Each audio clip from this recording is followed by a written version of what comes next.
Madison is the typical type change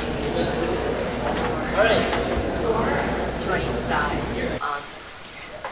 And the extra road we have in here is the proposed access for the new train site. We also put that into our simulations to account for the future traffic that site could produce. At Erie, like Justin mentioned, we wanted to realign Red Bank Expressway, and that created an additional intersection at Murray Avenue. This intersection, the TDI is very similar to Madison, very typical, but we also had to include this additional intersection, which is pretty close to the intersection of Erie and Red Bank. So using the CAD drawings that we were able to create, we were able to look at what the tight diamond, how the tight diamond helps out traffic as opposed to if we did nothing. So what we have over here are delays in level of service in both the morning and the evening. What the gold and blue boxes represent are if we kept it exactly the same as it is, but we accounted for 2030 traffic. And the proposed, which is for this, is shown in the picture here. So what we can see right off the bat is almost a magnitude difference in your delay, which is shown in seconds per vehicle. So we have almost a minute and a half up here for Duck Creek, Red Bank in the morning, which is brought down to 11 and a half, 11 and a half seconds down here. So you can see across the board for Duck Creek, we are significantly helping out that intersection with the delay as well as the level of service. You can see originally we were at forced breakdown flow, which is pretty much traffic jam all the time, down to B, which is reasonably free flow, which is acceptable. Madison Road, we see about a halving of the delay, and the level of service isn't quite up, but certainly an improvement. The same goes in the evening. With Erie, we see about the same as Madison Road. We see improvement, but we don't see as drastic an improvement as we do in Duck Creek. So looking at these numbers, we were happy that we were able to decrease, obviously, but we were hopeful that the roundabout would enable us to get those numbers even further down. And I believe that we have, if we can get our computer running, the Vism software simulation that we used to generate these numbers here.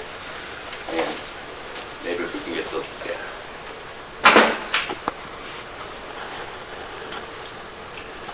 Let me fast forward here real quick. Basically what you see is the simulation as we designed it for the option that we thought would generate the best results, would be the flyover here. And so basically all we did was we realigned this road. You can see that up here. Realigned this road, brought a flyover ramp for traffic going northbound on Red Bank to come up here, go over the highway, and come back around. That gave access to Duck Creek from either Madison or from Red Bank going northbound. And then we provided a ramp coming off of Duck Creek going southbound. So as you can see, traffic is generally moving pretty well. We designed the signals kind of quickly and as best we could in order to just make it operate as well as we could initially. So what you don't see is really large backups going all the way up Red Bank.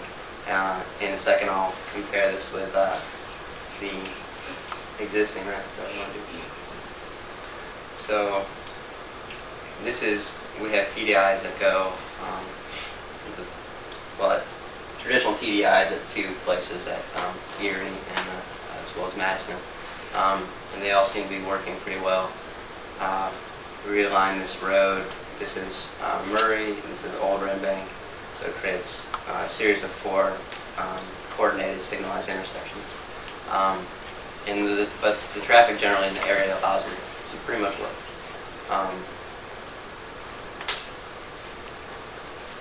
So I'll show you the And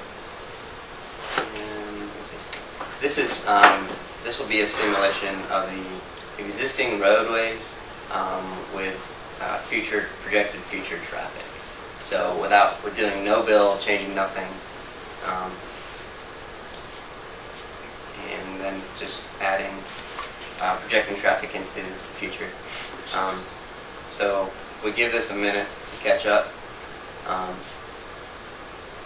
And what Mike is showing you right now is represented in these gold and blue boxes here, the larger numbers, just so you know from the poster to the VISM what we're looking at.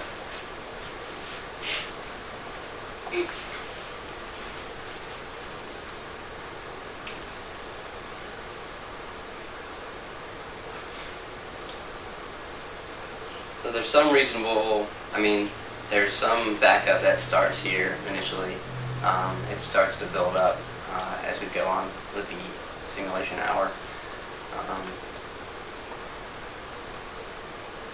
Pretty soon you'll see this southbound leg at Duck Creek back up all the way to the highway. As you can see, this signal right here just doesn't have enough time to get all of these vehicles here, so then they, this force starts to back up. And also, there's a few issues with this signal getting southbound traffic to go through. So then, even oftentimes when the southbound traffic at Duck Creek has a green light, they're not able to proceed because of the backup in this area.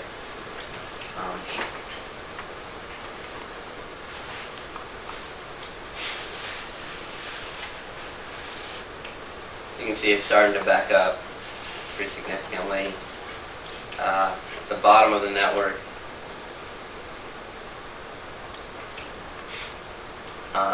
there's lower traffic volumes at the bottom of the network, so there's less problems. We see less problems. That's represented in our delay numbers. But also, one thing to point out is there is a backup here, especially for vehicles trying to turn left to go onto Erie. And the delay number that we give you on the poster is an average of this whole intersection. As you can see, there's not many vehicles coming from Brotherton, so the delay kind of kills what would seem to be a terrible average by having some legs with a low delay, some legs with an extremely high delay. In our simulation runs, we found some delays at this intersection to be as much as 200 seconds and others to be just a few seconds. So as you can see, they average out to, I think, some in the 90s.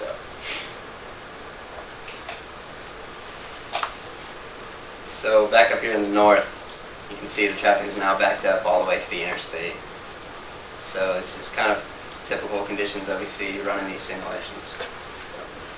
Yeah, if you could get the lights, please.